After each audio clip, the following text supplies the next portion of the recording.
Bismillahirrahmanirrahim. Assalamualaikum warahmatullahi wabarakatuh. Alhamdulillah wassalatu wassalamu ala rasulillah wa ala alihi wa ashabihi wa mawala. Allahumma allimna ma yanfa'una wanfa'na bima alamtana wa zidna ilman nafi'an ya rabbal alamin. Rabbi syrah li sadri wa yassir li amri wahlul 'uqdatam min lisani yafqahu qawli amma ba'du. Bapak Ibu yang dirahmati Allah Subhanahu wa taala, alhamdulillah pada pagi hari ini kita bisa bertemu lagi di SFL Sekolah Fikih Live di hari Senin pagi ba'da subuh. Kita mengaji sama-sama di mata kuliah Tarikh Tasyri'. Kali ini judulnya agak mundur ke belakang ya. Sebelumnya di pekan yang lalu kita berbicara tentang sejarah fikih di masa Nabi dan para sahabat. Hari ini insya Allah kita berbicara tentang Tarikh Tasyri' umat terdahulu. Ya, seperti biasa sudah ada guru kita, Ustadz kita dan dosen kita Ustadz Ahmad Sarwat. Assalamualaikum Ustadz. Waalaikumsalam warahmatullahi wabarakatuh. Kabar baik Ustadz? Alhamdulillah kabar baik. Hari ini kita lanjutkan lagi ngaji Tarikh Tasyri'. Ya, sedikit flashback ke belakang ya. Bicara tentang pensyariatan di masa-masa sebelum diturunkannya syariat Islam kepada Nabi Muhammad SAW. Baik, ini menarik karena kita akan menggali apa maksud dari tasyri' umat terdahulu itu dan juga apa korelasinya dengan hari ini kita sebagai umat Nabi Muhammad SAW. Kita pakai tidak kira-kira hukum-hukum yang berlaku di umat-umat yang terdahulu. Baik, Bapak Ibu yang dirahmati Allah Subhanahu wa taala, bisa langsung bergabung dengan Zoom kita untuk nanti bisa berinteraksi langsung dengan Ustadz, baik dengan menuliskan pertanyaan di chat maupun langsung ya, dengan raise hand. Dan juga terima kasih Bapak Ibu yang sudah menyaksikan tayangan ini lewat Facebook ataupun di YouTube. Kita mulai Ustadz nih membaca buku PDF yang sudah kita siapkan. Ya, bukunya mungkin nggak terlalu banyak bahannya, cuman sekitar 17 halaman kalau dilihat. Maka saya akan berikan sedikit mukaddimah kenapa kita akan membahas tema yang unik ini. Jadi diawali dengan kalau kita membaca Al-Qur'anul Karim, ya, di dalam Al-Qur'an itu kita akan menemukan banyak kisah umat terdahulu. Betul. Dan kisahnya itu juga bukan cuma sekedar kisah, tapi juga banyak mengandung hukum-hukum yang mana kadang-kadang hukum-hukum yang diceritakan di dalam kisah itu kadang-kadang malah menjadi sumber pertanyaan balik buat kita. Memangnya boleh kayak gitu, itu ya. Yang mana juga diskusinya menjadi menarik bahwa kadang-kadang banyak di antara kita yang berpikir bahwa ya kan para nabi terdahulu kan melakukan itu, kenapa kita nggak melakukannya juga? Kalau kita nggak boleh ya buat apa Al-Quran menceritakan kisah-kisah seperti itu gitu ya. Nah misalnya yang paling sederhana nih, kisah Nabi Adam dan Hawa, di mana mereka berdua itu kan punya anak ya, ada Habil, ada Qabil begitu ya, itu yang dua anak laki-laki.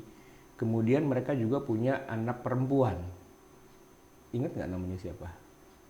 Iklima dan siapa? Satu lagi Layuda atau siapa begitu kan? Nah, itu kan anak Nabi Adam itu kan mereka saudara kandung semua kan, karena bapaknya satu, ibunya satu. Lalu mereka saling menikah, menikahi adik kandungnya dong berarti. Kok boleh sih begitu kan? Dan diceritakan di dalam Al-Quran begitu. Nah, kita akan menjadi bingung ketika ada pernikahan sedarah, itu kan dalam agama Islam diharamkan. Satu, yang kedua, itu waktu mereka menikah kan nggak ada saksinya, nggak ada saksinya kan, saksi minimal 2 orang. Lah saksinya siapa? Saksinya malah perempuan-perempuan kan, Hawa dengan anak perempuan satunya gitu. Nabi Adam kan jadi wali, tapi sekaligus juga dia menjadi saksi begitu. Misalnya kan nggak bisa diterapkan untuk kita hari ini, tapi itu diceritakan bahwa mereka kawin begitu. Bahkan yang lebih parah malah Nabi Adamnya sendiri. Nabi Adam dan Hawa itu menikah kan nggak pakai wali, nggak pakai saksi, ya kan? Banyak hal yang kita nggak masuk akal gitu di kita ini. Atau misalnya contoh yang lain, misalnya ketika kita baca surat Yusuf. Surat Yusuf itu menceritakan di bagian akhir, endingnya itu, para saudaranya Nabi Yusuf itu kan ada berapa? 11 orang ya. Ditambah dengan bapaknya dan ibunya, itu mereka bersujud kepada Nabi Yusuf. bersujud kepada Nabi Yusuf. Padahal kita tahu bahwa yang namanya sujud itu tidak boleh kecuali hanya kepada Allah saja. Tapi kalau kita perhatikan, ini kok sampai ada peristiwa di mana orang melakukan sujud kepada orang juga. Ini kan harusnya nggak boleh gitu. Dan itu kita baca di dalam kisah yang amazing sekali tentang kisah Nabi Yusuf alaihissalam gitu ya. Nah ini bagaimana? Apakah boleh begitu? Termasuk juga nanti ada Nabi Sulaiman alaihissalam itu, beliau kan memelihara jin dan kemudian memerintahkan jinnya ini untuk membangun patung-patung. Nah, at-tamathil, patung-patung itu kan dalam agama kita kan nggak boleh kita menggambar atau membentuk patung seperti itu kan. Tapi di Quran malah diceritakan Nabi Sulaiman itu melakukan itu, memelihara jin dan seterusnya. Nah, ini kisah-kisah ini ada di dalam Al-Quran, gitu kan? Dan kebanyakan kita ya kan menjadikan Al-Quran sebagai sumber hukum. Quran itu kan sebagai sumber hukum. Syariat kita ya Quran. Dan diceritakan para nabi dan rasul. Dan kita beriman kepada para nabi dan rasul. Pertanyaannya, apakah yang dilakukan oleh para nabi dan rasul yang ada di Quran itu seluruhnya boleh diterapkan oleh kita ataukah tidak, atau bagaimana? Nah ini sebenarnya kajian ilmu fikih, ilmu usul fikih sebenarnya, syar'u man qablana begitu bertumpang tindih. Nah kita ketika bicara fikih juga pensyariatan umat sebelum kita ini seperti apa? Apakah bisa digunakan atau tidak atau bagaimana? Nah ini tema kita. Masya Allah. Itu insya Allah akan terjawab pertanyaan besar itu. Bagaimana kita memposisikan kisah-kisah umat terdahulu termasuk hukum yang berlaku pada mereka hari ini, apakah kita pakai atau kita buang begitu saja, atau kita hanya baca di dalam Al-Quran atau kemudian tidak kita praktekkan sama sekali. Insya Allah akan terjawab di kajian kita pada pagi hari ini. Baik, kita masuk ke buku PDF kita Ustaz. Di bagian yang pertama atau saya kasih ke daftar isi dulu. Kita akan berbicara tentang definisi dulu di bab yang pertama tentang pengertian, kemudian masuk di bab kedua macam-macam syar'u man qablana, kemudian baru nanti kita di bab ketiga pendapat para ulama tentang syar'u man qablana. Kita masuk di bab yang pertama tentang definisi atau pengertian. Bismillahirrahmanirrahim. Nabda bil qiraah. Istilah syar'u man qablana ya terdiri dari dua hal, yaitu syar'u dan man qablana. Yang dimaksud dengan syar'u adalah syariat, dan yang dimaksud dengan man qablana adalah orang-orang yang hidup di masa sebelum diturunkannya syariat kepada Rasulullah sallallahu alaihi wasallam. Kalau kita belajar bahasa Arab itu man itu artinya siapa biasanya, tapi tidak harus selalu berarti siapa, tapi bisa berjadi orang gitu. Man kana yu'minu billahi wal yaumil akhir. Itu sering diterjemahkan siapa yang beriman pada Allah dan yaumil akhir, atau yang lebih tepat lagi sebenarnya kalau dalam konteks man kana yu'minu billahi, orang yang beriman pada Allah dan hari akhir. Jadi man itu bisa diterjemahkan siapa, tapi juga bisa diterjemahkan menjadi orang ya. Man qablana, orang sebelum kita, maksudnya adalah umat sebelum umat Nabi Muhammad. Baik, ada dua frase, syariat dan man qablana, orang-orang terdahulu. Kita bahas dulu kata yang pertama nih, tentang syariat. Secara istilah dalam ilmu fikih, pengertian syariat didefinisikan oleh banyak ulama sebagai ma syara'ahu Allahu li ibadihi minal ahkamil lati ja'a biha nabiyyun minal anbiya'i sawa'un ma yata'allaku bil i'tiqadi wal ibadati wal muamalati wal akhlaqi wal nizamil hayat. Apa yang disyariatkan oleh Allah Subhanahu wa taala kepada hamba-hambanya ya, dari hukum-hukum yang telah dibawa oleh nabi ya, di antara para nabi, baik yang terkait dengan keyakinan, ibadah muamalat, akhlak, dan aturan dalam kehidupan. Itu definisi syariat yang biasa dirumuskan oleh para ulama. Definisi itu bisa dilihat di At-Tashri' wal Fiqhi al-Islam ya, karangan Dr. Mana Al-Qattan di halaman 15. Kita masuk ke istilah yang kedua, yaitu man qablana.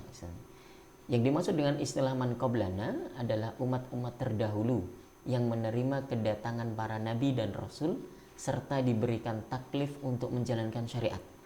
Maka maksud istilah syar'u man qablana adalah syariat yang berlaku bagi umat sebelum Nabi Muhammad SAW diutus, ya seperti umat Yahudi ataupun Nasrani. Namun pada masa risalah Nabi Muhammad SAW tidak ada petunjuk untuk penghapusannya dengan jelas. Ya, maka selama tidak ada nas Al-Quran dan hadis yang menjelaskan bahwa syariat itu dihapus atau tidak, syariat itu menyisakan pertanyaan besar.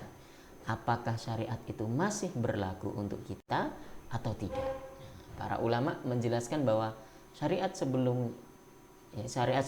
adalah hukum-hukum yang telah disyariatkan untuk umat sebelum Islam yang dibawa oleh para nabi dan rasul terdahulu dan menjadi beban hukum untuk diikuti oleh umat sebelum adanya syariat Nabi Muhammad Sallallahu Alaihi Wasallam. Jadi ini uniknya begini, kita kan oleh Allah Subhanahu Wa Taala diperintahkan untuk beriman kepada kitab suci dan juga para nabi, ya kan? Kitab suci itu ya kalau kitab suci kita Al-Quran, tapi sebelum kitab suci Al-Quran sudah ada banyak kitab suci sebelumnya.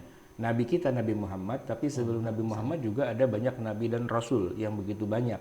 Nah, kita beriman kepada para nabi dan rasul dan juga beriman ke banyak kitab suci, gitu ya. Sekaligus kita beriman kepada Nabi Muhammad dan juga beriman kepada Al-Quran. Nah, di dalam Al-Qurannya itu banyak juga dikisahkan tentang bagaimana syariat umat terdahulu, gitu ya. Nah, menariknya adalah bahwa hari ini kita hidup tuh berdampingan, paling tidak ada 3 agama besar, agama samawi. Kita nih Muslim, kemudian ada Nasrani atau Kristen, dan ada Yahudi. Kalau secara urut-urutan jumlah atau katakanlah populasinya, memang secara statistik yang paling besar tuh umat Kristiani di dunia ini, yang paling banyak. Baru kemudian umat Islam nomor 2, dan baru terakhir yang paling kecil, paling sedikit itu adalah orang-orang Yahudi. Yahudi itu kalau secara statistik cuma sekitar 15 jutaan lah begitu. Sedangkan umat Islam itu ya miliaran, 1,5, 1,6 miliar begitu ya. Nah, Nasrani itu lebih besar lagi. Nah, 3 agama besar ini kan sebenarnya berasal dari satu sumber. Atau dari ya istilah kita menyebut dengan istilah agama samawi dari Allah Subhanahu Wa Taala, yang mana Allah menurunkan begitu banyak nabi dan rasul, begitu banyak syariat, dan kemudian syariatnya itu berlaku di masing-masing agama itu. Dan kita sekarang ini bisa merasakan ada semacam benang merah gitu yang mengaitkan antara satu agama dengan agama yang lain. Misalnya nih yang paling sederhana, katakanlah 3 agama ini itu sama-sama misalnya mengharamkan khamr, mengharamkan najis babi begitu ya, mengharamkan hal-hal yang katakanlah perzinahan begitu-begitu tuh hampir sama gitu, ajarannya tuh hampir sama karena memang sumbernya satu gitu. Cuma yang lucu adalah para pemeluknya ini pada perang, pada berantem, pada ribut nggak selesai-selesai, padahal punya istilahnya bahasa gampangnya punya syariat tuh yang mirip-mirip begitu, mirip-mirip. Ya walaupun nanti dengan variasi yang berbeda-beda. Dibandingkan dengan Kristiani, Yahudi itu memang sedikit lebih ketat begitu. Maka di dalam penerbangan internasional, menu makanan untuk Yahudi itu gue banget gitu istilahnya. Maksudnya sesuai banget dengan syariat Islam, bahkan melebihi ketatnya syariat Islam. Mereka tuh tidak boleh makan babi juga, tidak boleh minum khamr juga, tidak boleh yang najis-najis dan sebagainya. Bahkan kalau kita jujur lihat literatur aslinya sebagaimana diceritakan dalam kitab-kitab tafsir begitu ya, bahwa orang Yahudi itu diharamkan bukan cuma sekedar babi atau katakanlah yang najis bangkai dan sebagainya, bahkan lemaknya hewan pun dinajiskan buat mereka. Hanya boleh makan tuh daging murni begitu, tidak boleh makan yang lemaknya. Sementara kita masih boleh tuh makan lemaknya. Artinya ini secara syariat tuh banyak yang saling saling tumpang tindih sebenarnya begitu secara syariatnya.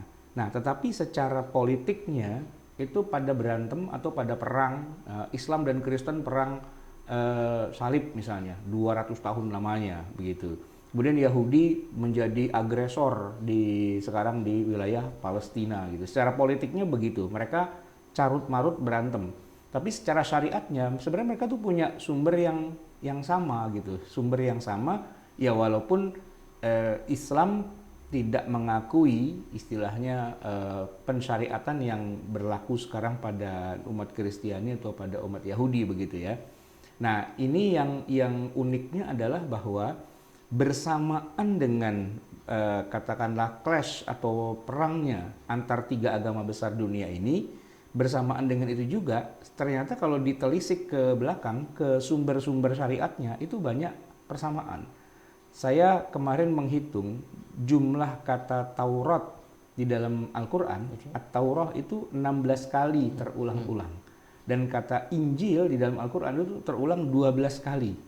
Artinya menunjukkan bahwa, Quran ini dekat banget dengan Taurat, bercerita tentang Taurat begini, bercerita tentang Injil begini gitu kan. Artinya ada kedekatan sejarah yang sangat-sangat kuat begitu. Ini catatan yang mungkin perlu kita garis bawahi bahwa tiga agama ini sebenarnya adalah sumbernya satu gitu. Hanya nanti sejarahnya jadi berbeda di zaman sekarangnya. Baik, Ustaz. Sebelum saya masuk ke macam-macam syar'uman qoblana ini, saya sisipkan pertanyaan dari Ibu Cahyati Riningsih dari Facebook. Ustaz, apakah betul ada agama samawi? Bukankah agama dari Allah itu hanya Islam? Ya, kemudian Yahudi dan Nasrani itu hanya nama satu kaum.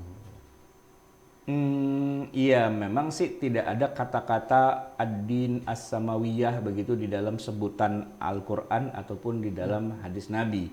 Tapi ketika ada muncul istilah agama samawi, sebenarnya sedang bicara tentang serumpun atau sekian banyak jenis agama. Lalu ada dua kecenderungan besar. Yang satu disebut agama samawi, yang satu lagi disebut agama non-samawi. Atau kalau dalam bahasa Arab disebut dengan agama ardi. Agama ardi itu agama yang konsepnya sangat jauh berbeda dengan konsep agama yang kita kenal. Agama samawi itu misalnya yang mencetuskan adalah misalnya ya filosof begitu. Buddha Gautama itu kan konsepnya bukan seperti konsep dalam tiga agama besar ini kan. Allah Subhanahu wa Ta'ala, Tuhan yang maha apa dan sebagainya gitu kan. Enggak, Buddha Gautama kan dia pangeran raja, pangeran Siddhartha begitu kan. Nah kalau kita tanya Tuhannya agama Buddha itu apa? Kan Siddhartha Gautama. Loh, kan dia manusia gitu kan. Dia kan pangeran gitu. Kenapa disembah gitu. Nah, ya karena filosofinya atau filsafatnya memang berbeda.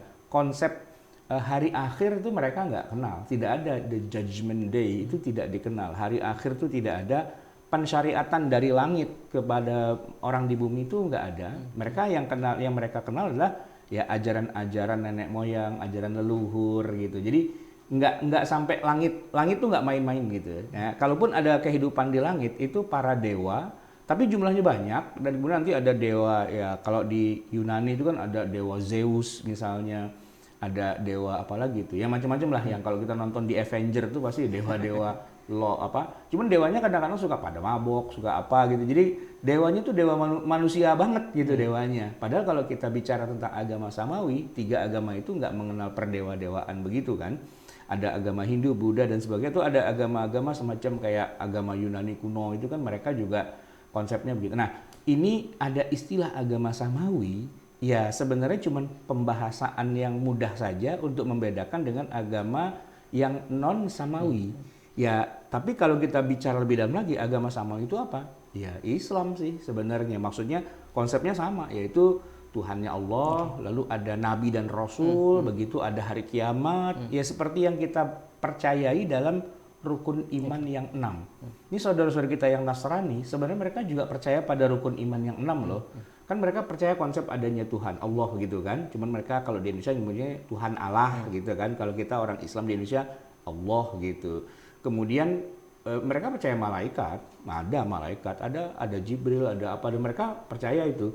Kemudian para nabi dan rasul ya pastilah mereka percaya, mereka nabinya Nabi Isa kok gitu kan.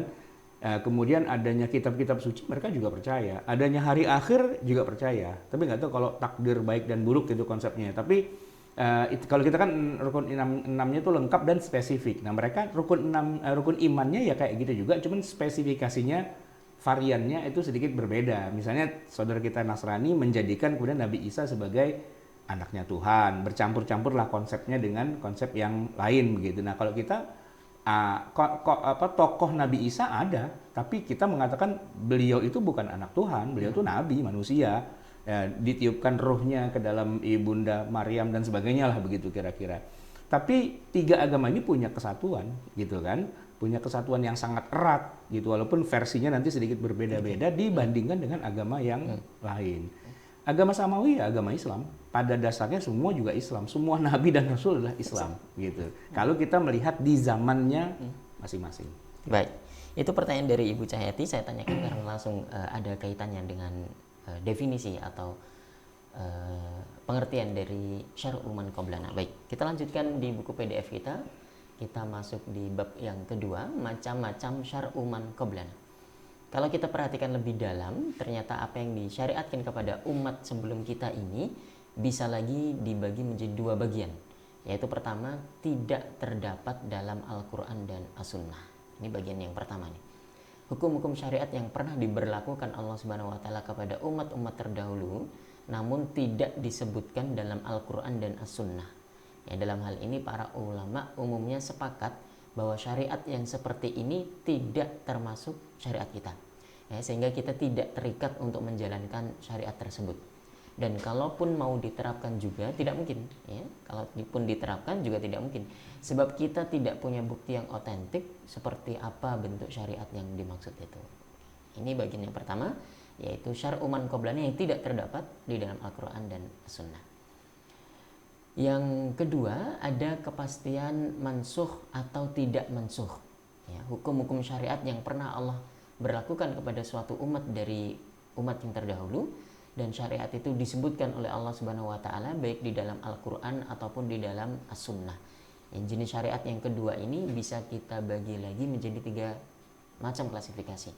Yaitu syariat yang sudah ditegaskan kemansuhannya, 2 syariat yang sudah tegas tidak mansuh, dan 3 tidak ada penjelasan apakah mansuh atau tidak.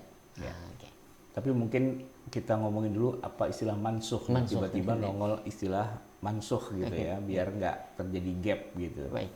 Jadi mansuh itu adalah Allah Subhanahu wa taala pernah gitu ya menurunkan suatu ketentuan tentang hukum tertentu begitu, hukumnya kalau begini hukumnya haram gitu.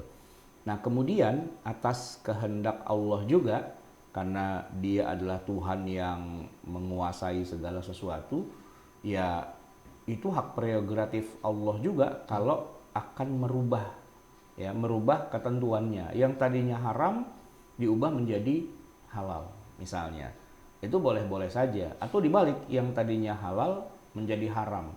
Nah, mengubah hukum oleh Allah Subhanahu wa taala langsung itu yang disebut dengan istilah nasakh dan mansuh.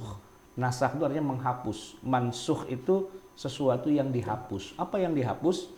Hukumnya, gitu ya. Nah, nanti kalau dalam konteks ilmu Al-Quran tuh, atau kita belajar ilmu usul fikih, itu ada 3 jenis gitu kan. Ada teksnya dihapus tapi hukumnya tetap. Atau dibalik, ada hukumnya dihapus tapi teksnya tetap gitu. Atau bisa juga hukum dan teksnya dua-duanya dihapus begitu. Itu kan kita ngomongin dalam syariat Nabi Muhammad SAW. Nah, kalau kita kaitkan hubungan syariat Nabi Muhammad dengan syariat yang diturunkan oleh nabi-nabi kepada nabi-nabi terdahulu, itu juga ada yang konteksnya syariat Nabi Muhammad ini menghapus yang sudah ada, tapi ada juga yang tidak dihapus begitu, tetap masih ada. Nah, yang ketiga itu adalah tadi yang tidak ada keterangan ini dihapus apa enggak ya, gitu loh. Dan ini yang menjadi titik perbedaan pendapat di kalangan para ulama. Kalau ada statement dalam Quran atau dalam hadis mengatakan bahwa oh itu kita udah nggak berlaku, ya sudah nggak berlaku. Atau kebalikannya, ada statement tetap masih berlaku, ya nggak ada masalah, tinggal dijalankan. Mungkin Ustadz Wildan bisa kita ceritakan sedikit bagaimana Nabi Muhammad SAW ketika pertama kali hijrah dari Mekah ke Madinah itu ketemu dengan orang Yahudi. Nah, Yahudi ini sudah punya agama, dalam arti sudah punya syariat yang Allah turunkan pada Nabi Musa, dan mereka masih menjalankannya sampai ketika mereka ketemu dengan Nabi Muhammad. Dan di situ unik, ada hal-hal yang oleh Allah ikuti Yahudi, Tapi ada juga yang jangan ikuti.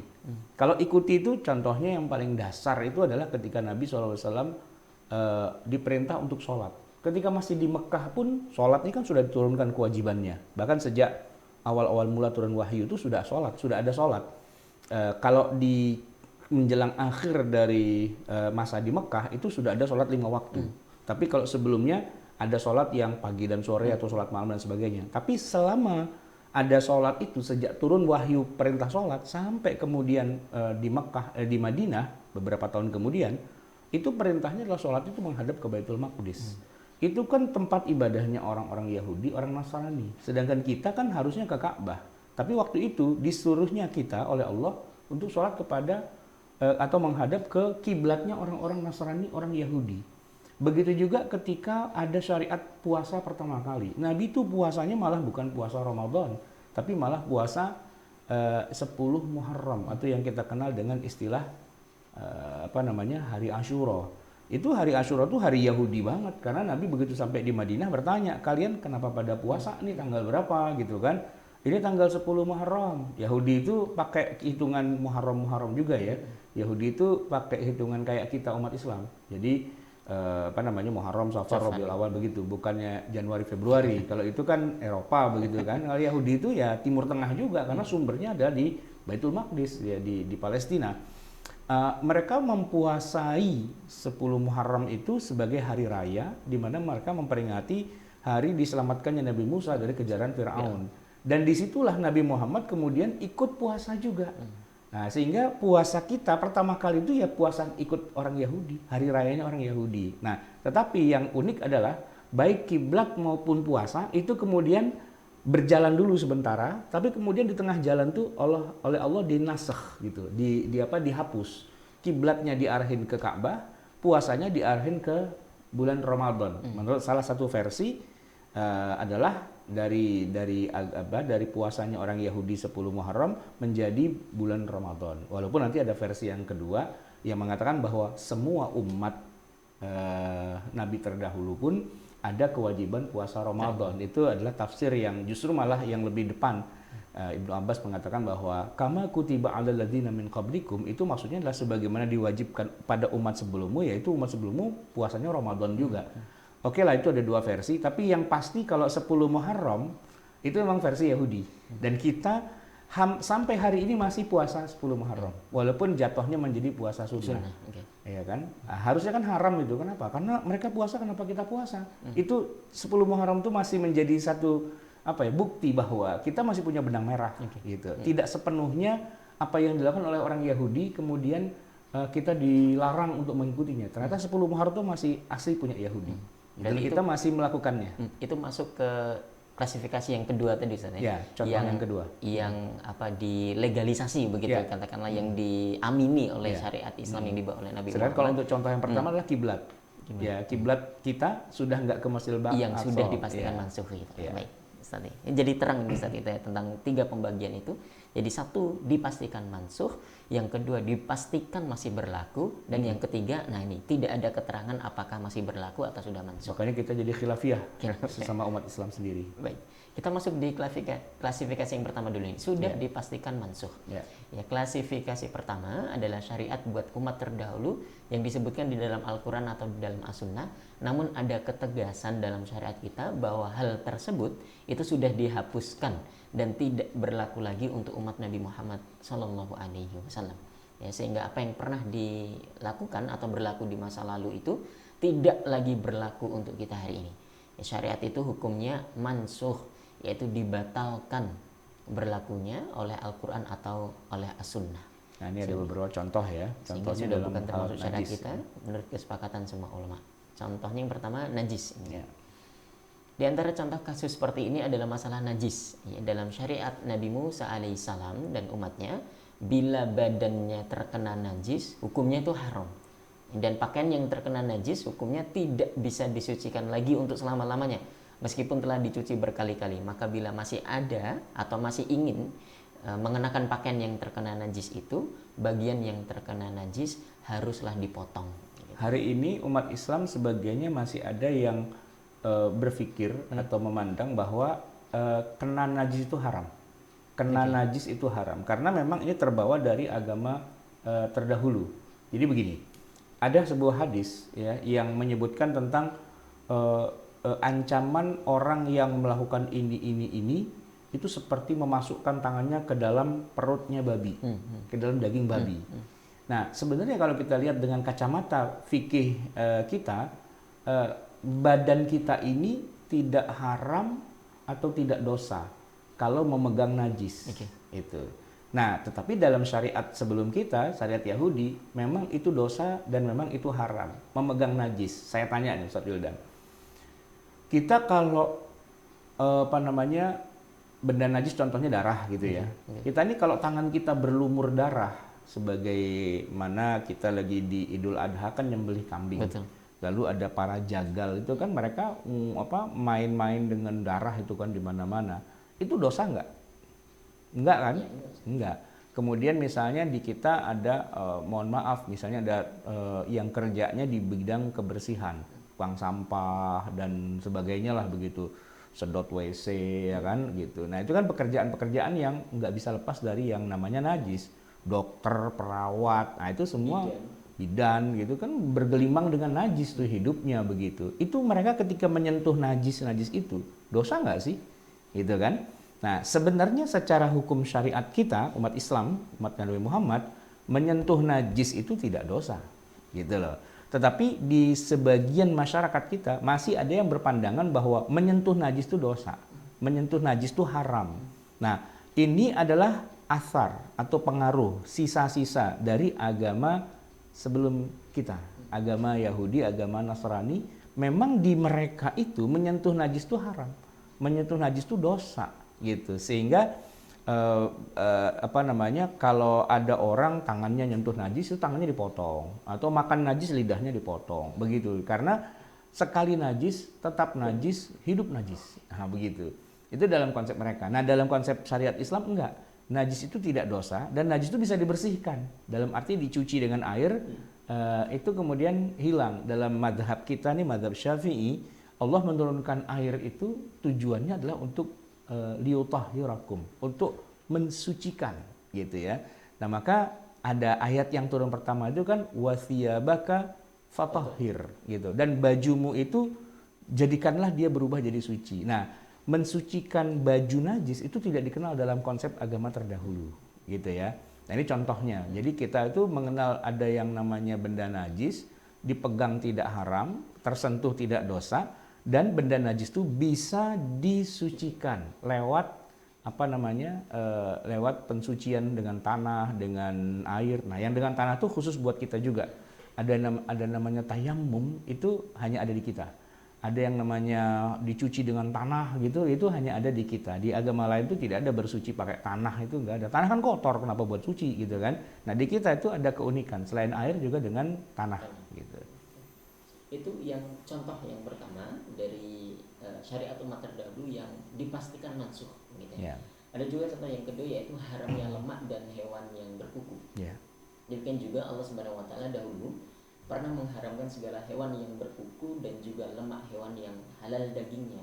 Ya, wa 'alal ladzina hadu harramna kulla dzi dzufuri wa minal baqari wal ghanami harramna 'alaihim shuhumahuma illa ma hamalat zuhuruhuma awil hawaya aw makhtalata bi admin dzalika jazainahum bibaghihim wa inna lasadiqun.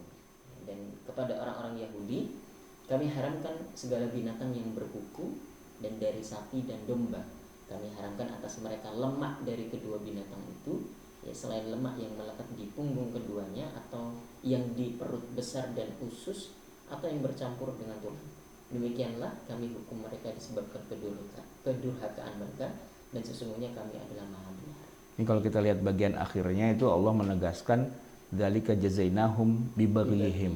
Ini kami jadikan sebab kedurhakaan mereka. Awalnya tidak seberat itu, tapi gara-gara mereka suka melakukan durhaka, hukumannya adalah bahwa kenajisan itu jadi dibikin menjadi lebih tinggi difficulty levelnya. Ya bayangin, semua hewan berkuku itu haram. Padahal kita enggak. Ya kambing apa itu kan ada kukunya, ya kan? ayam tuh ada kukunya gitu. Cuma mungkin nanti ada orang-orang yang mungkin kebanyakan baca Taurat kali atau gimana, mengharamkan juga tuh ayam karena dianggap ada kukunya. Padahal enggak, kita makan ayam ada kukunya nggak ada masalah. Yang tidak boleh adalah kalau dia kukunya untuk membunuh mangsa atau makanannya. Jadi misalnya hewan yang bertaring atau hewan bercakar, buas gitu kan. Dia memang hewan buas yang menggunakan kukunya untuk membunuh mangsanya. Nah, tetapi kalau hewan berkuku, ya semua hewan juga berkuku, ya kan? Kambing, ayam, sapi, semua berkuku gitu. Nah, itu nggak masalah. Nah, mereka tuh jadi masalah karena yang berkuku itu diharamkan kepada mereka. Kemudian kalaupun menyembelih hewan yang halal begitu, yang maksudnya halal buat mereka, yang halalnya itu hanya dagingnya saja, lemaknya itu syuhumahuma itu tidak boleh. Ya, jadi kalau kita kan suka nyate itu kan ada lemaknya, justru gaji atau lemaknya itu yang bikin enak begitu kan.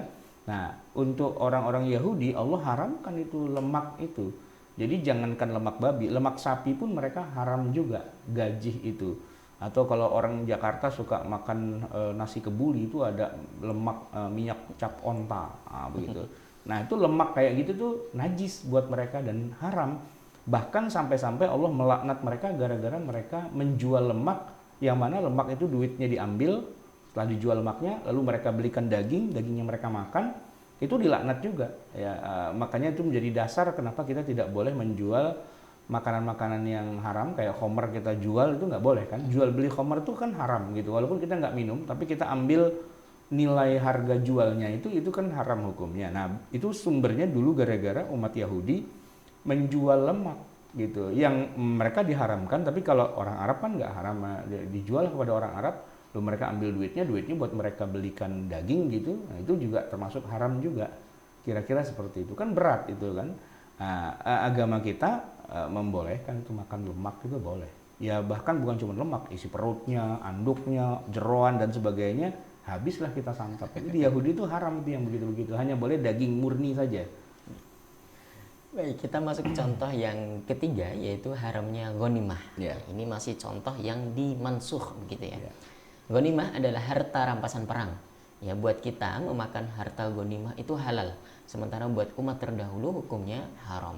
Ya, Rasulullah SAW bersabda, "Uhillat lil ghanaim." Yeah. Uhillat liyal ghanaimu wa lam tuhillu li ahadin qabli. Ya, tidak dihalalkan bagi kita memakan harta rampasan perang. Padahal tidak satupun umat sebelum kita yang dihalalkan untuk memakannya. Tidak diharamkan maksudnya misalnya. Padahal telah dihalalkan, maaf saya tadi salah baca. Saya bacanya tidak dihalalkan. Telah dihalalkan bagi kita memakan harta rampasan perang. Padahal tidak satupun umat sebelum kita yang dihalalkan untuk memakannya. Ya, jadi begini, perang itu kan ada ya. Nabi Daud itu kan perang melawan Jalut gitu ya. Kemudian ada banyaklah perang-perang yang dilakukan oleh para nabi terdahulu. Nah, peperangan di masa lalu itu najis. Dalam arti orang kafirnya najis, hartanya juga najis. Jadi kalau misalnya ada orang kafirnya pada mati gitu ya, terus harta rampasan perangnya itu harus dibakar. Dibakar. Itu syariat yang berlaku pada umat terdahulu. Semua peperangan itu melahirkan bumi hangus, semua dibakar gitu. Nah, di dalam syariat Islam enggak. Dan ini menarik karena kisah perang pertama kali sejak turunnya syariat Islam itu kan perang Badar. Itu pertama kali ada perang lagi yang sesuai dengan perintah Allah dari langit setelah perang-perang yang di zaman-zaman terdahulu. Nah, di zaman-zaman terdahulu semua perang itu disyariatkan, tetapi semua hasilnya itu harus dibakar karena benda najis semua. Orang kafirnya najis, hartanya najis juga. Nah, ketika Nabi Muhammad SAW diutus, 13 tahun pertama di Mekah belum ada perang. Baru ada perang itu ketika hijrah ke Madinah dan ada perang itu namanya Perang Badar. Nah, ketika terjadi peristiwa Perang Badar itulah terjadi yang namanya pertanyaan. Ini hartanya boleh diambil apa enggak? Harta orang kafir itu boleh diambil. Makanya ada surat namanya Al-Anfal. Bagaimana pembagiannya itu? Karena yang tadinya tidak boleh kok menjadi boleh, tapi juklak dan juknisnya itu belum diatur. Cuman bilang uhillat lana gitu, dibolehkan buat kita. Ya udah pada rebutan gitu. sampai tahun berikutnya, tahun ketiga Hijriah ketika perang Uhud, ini urusan harta rampasan perang juga mereka masih rebutan. Karena belum ada istilahnya SOP yang lebih rinci begitu. Mereka yang ada di atas bukit melihat saudara-saudara yang di bawah, udah pada bagi-bagi tuh. Kita yang di atas nggak kebagian dong, pada turun ke bawah. 70 pemanah itu kan turun ke bawah, tinggal berapa orang saja. Itu kasusnya harta rampasan perang. Kenapa kok mereka apa istilahnya jadi masalah itu di perang Badar jadi masalah, di perang Uhud jadi masalah? Karena euforia, masih baru. Belum pernah ada ketentuan pembagian rampasan perang di syariat-syariat sebelumnya. Gitu kan? Dari yang tadinya haram total, tiba-tiba jadi halal, tapi bagaimana teknis pembagiannya? Ah, itu mereka yang istilahnya masih belum terlalu detail begitu cara pembagiannya. Maka akhirnya ditegaskan di dalam Al-Anfal itu ya, Qulil anfalu lillahi war rasul. Itu tergantung Allah dan Rasulnya, bagaimana caranya, serahkan semua pada Rasulullah SAW, kalian terima saja bagaimana cara pembagian harta rampasan perang. Karena apa? Ya karena tadi tidak ada sejarah harta rampasan perang dalam syariat sebelumnya itu yang halal, semuanya haram. Nah, hanya dalam syariat Islam lah kemudian menjadi halal begitu ya. Kemudian kita masuk di contoh berikutnya, yaitu halalnya bangkai dan darah. Nggak semuanya ya, sebagiannya.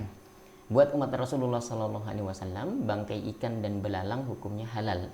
Ya, sebagaimana halalnya benda yang terbuat dari darah, yaitu hati dan limpa. Ya, hal itu ditegaskan oleh sabda Nabi Muhammad SAW. Uhillat lana maitatan wa damani, fa ammal maitatani fal hutu wal jaradu, wa amad damani fal kabidu wat tihal. Ya, telah dihalalkan bagi kita ini 2 bangkai dan 2 darah. 2 bangkai itu adalah ikan dan belalang, dan 2 darah itu adalah hati dan limpa. Ya, ini di umat terdahulu nggak boleh gitu ya. Dalam arti ada hewan-hewan yang ya kan begini. Umat terdahulu tuh kalau kita lihat ada kisah di mana mereka dihukum, dikutuk berubah jadi monyet gara-gara mereka makan ikan pada hari Sabtu gitu ya. Itu ikannya itu harus diproses bagaimana caranya biar ikannya itu kalau mati itu bisa dimakan gitu ya. Nah, sedangkan kita enggak, pokoknya ikan apapun itu mau nyarinya hari Sabtu mau bukan hari Sabtu, pokoknya semua ikan tuh halal. Tidak usah disembelih, biarin aja mati begitu aja, tidak perlu disembelih lah begitu ya. Dan memang susah juga nyembelih ikan tuh kan nggak ada lehernya, sebelah mana lehernya ikan ya kan. Kita tuh ibu-ibu kalau beli lele yang masih hidup di pasar itu kan ya, bawa pulang tuh masih dalam plastik kan ada airnya, itu apaan itu lele gitu, mau goreng gitu misalnya. Itu ketika mau digoreng lelenya masih hidup tuh gimana cara matiinnya? Kan nggak disembelih, ambil pisau gitu bismillah Allahu Akbar. Enggak. Ya digetok aja pakai ulekan itu kan, getok jidatnya geger otak mati dia, bangkai kan gitu ya. Tapi bangkainya halal begitu. Itu kalau lele, gimana kalau ikan teri 2 kilo itu nyembelihnya gimana kan susah gitu ya.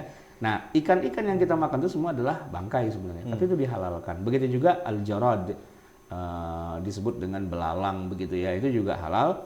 Kemudian darah itu harusnya haram, tapi ada pengecualian yaitu al-kabid wat tihal, hati dan limpa begitu. Jadi ada banyak keringanan atau kemurahan di dalam syariat Islam kita ini kalau dibandingkan dengan agama-agama yang sebelumnya.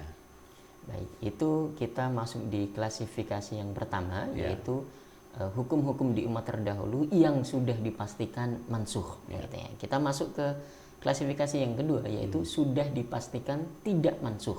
Berarti sama nih, ya, tidak ada perubahan. Tidak ada perubahan. Syariat yang pernah diberlakukan untuk orang terdahulu seperti untuk Bani Israel dan lainnya, lalu kemudian syariat itu buat kita tetap diberlakukan. Ya, tetap diberlakukan. Maka hukumnya syariat itu termasuk bagian dari syariat yang berlaku buat kita, sebagaimana yang telah disepakati oleh para ulama. Ya, contoh yang paling mudah dalam kasus ini adalah perintah menjalankan ibadah puasa Allah perintah menjalankan Allah buat kita untuk melakukan ibadah puasa. Oke. Baik.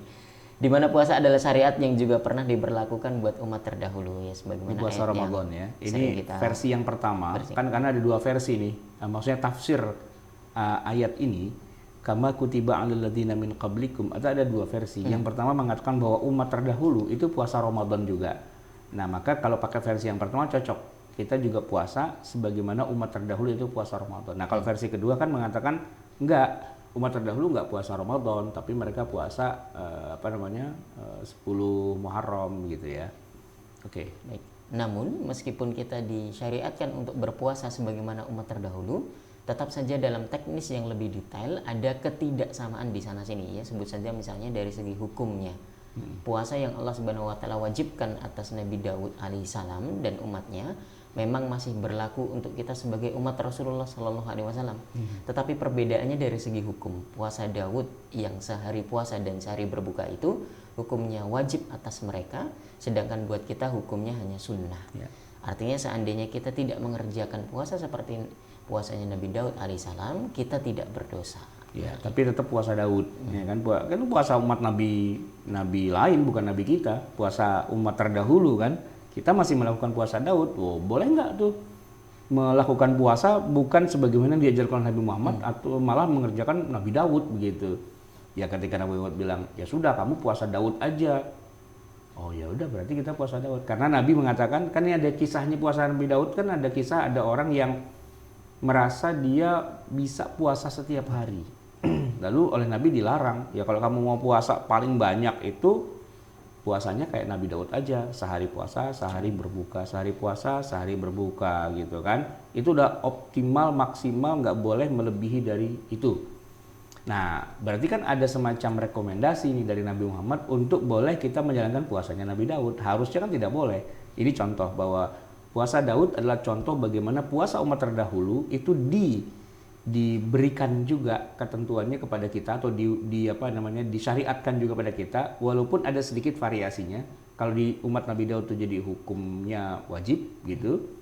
Puasa Ramadannya adalah puasa Daud, sehari puasa sehari tidak, sehari puasa sehari tidak. Nah, kalau di kita jatuhnya cuma jadi sunnah. Kalau mau silakan puasa Nabi Daud. Kalau enggak ya enggak apa-apa karena yang diwajibkan cuma puasa Ramadan saja begitu. Baik. Kita masuk ke klasifikasi yang ketiga, yaitu yang tidak ada kejelasan hukumnya. Apakah dimansuh atau masih diberlakukan? Gitu.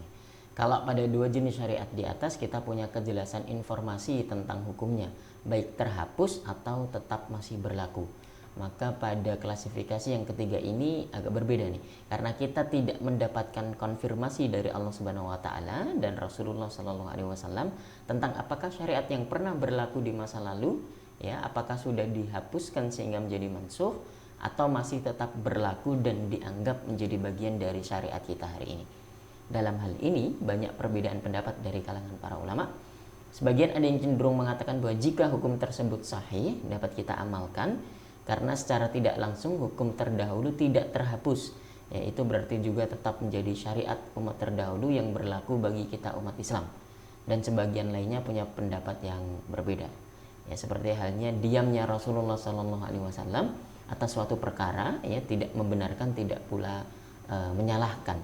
Contohnya adalah masalah hukum kisos yang terdapat di dalam surat Al-Maidah. Min ajli dzalika katabna ala bani Israila annahu man qatala nafsan bighairi nafsin aw fasadin fil ardi faka'annama qatalan nasa jami'a.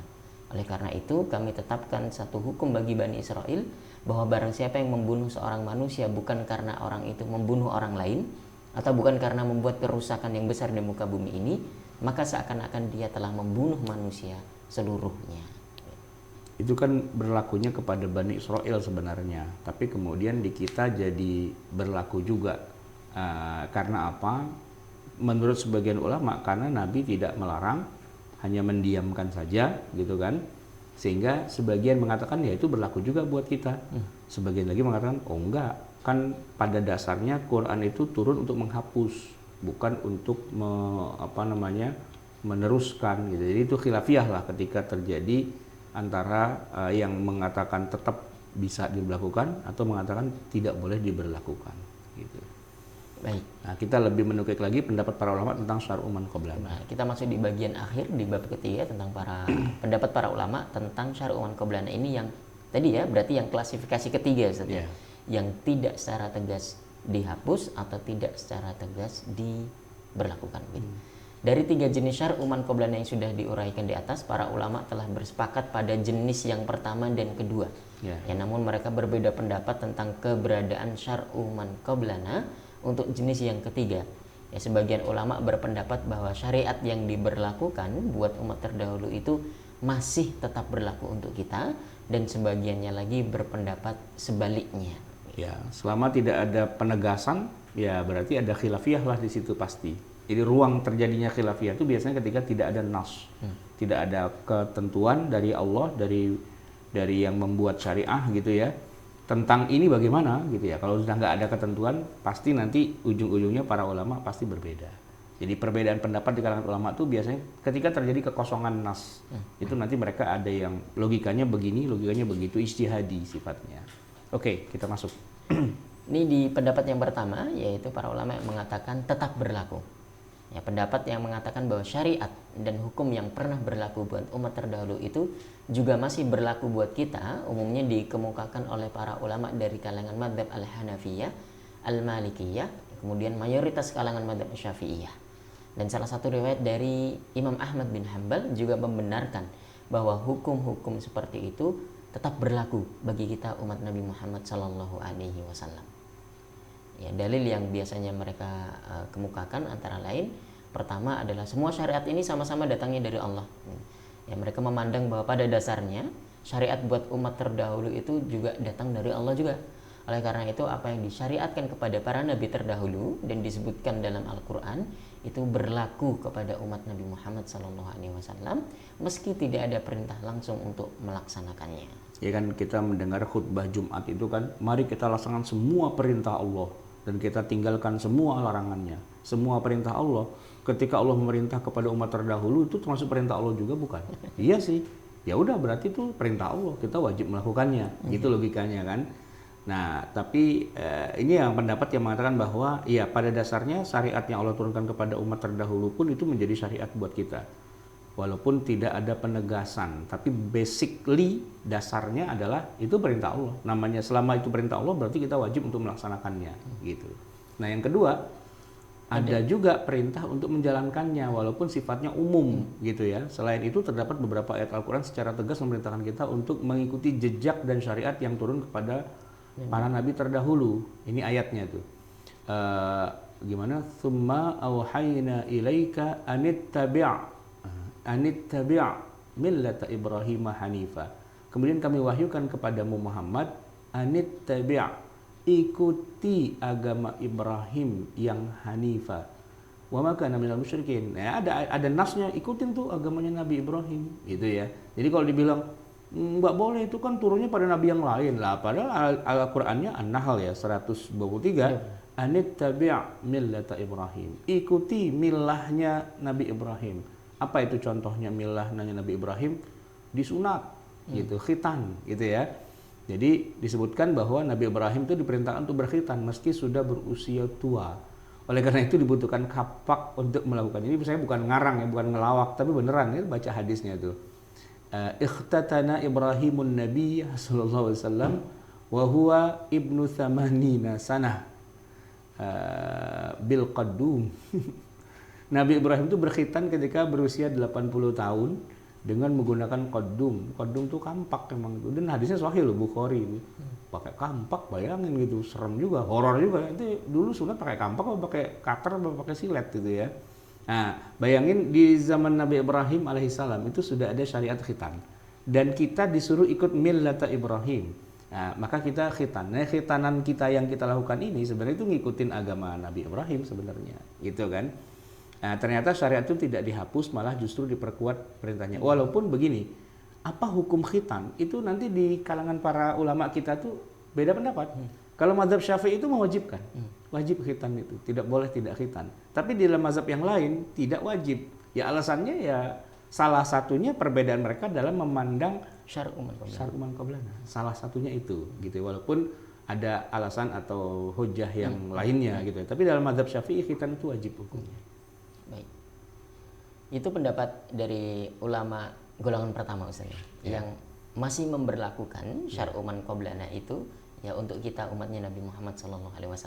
Kemudian kita masuk ke pendapat yang kedua, yaitu tidak berlaku lagi. Ya. Sedangkan mereka yang termasuk berpendapat bahwa syariat umat terdahulu itu tidak berlaku buat kita, umumnya dikemukakan para ulama Mu'tazilah, Syiah dan juga sebagian kalangan Syafi'iyah. Dan juga merupakan salah satu pendapat dari Imam Ahmad ibn Hanbal. Yang dalam pandangan mereka, syariat yang Allah Subhanahu wa taala turunkan buat umat sebelum Nabi Muhammad SAW, meskipun tercantum dan disebutkan dalam Al-Quran, tidak lantas otomatis menjadi syariat bagi umat Nabi Muhammad SAW, terkecuali bila memang ada ketegasan untuk hal itu.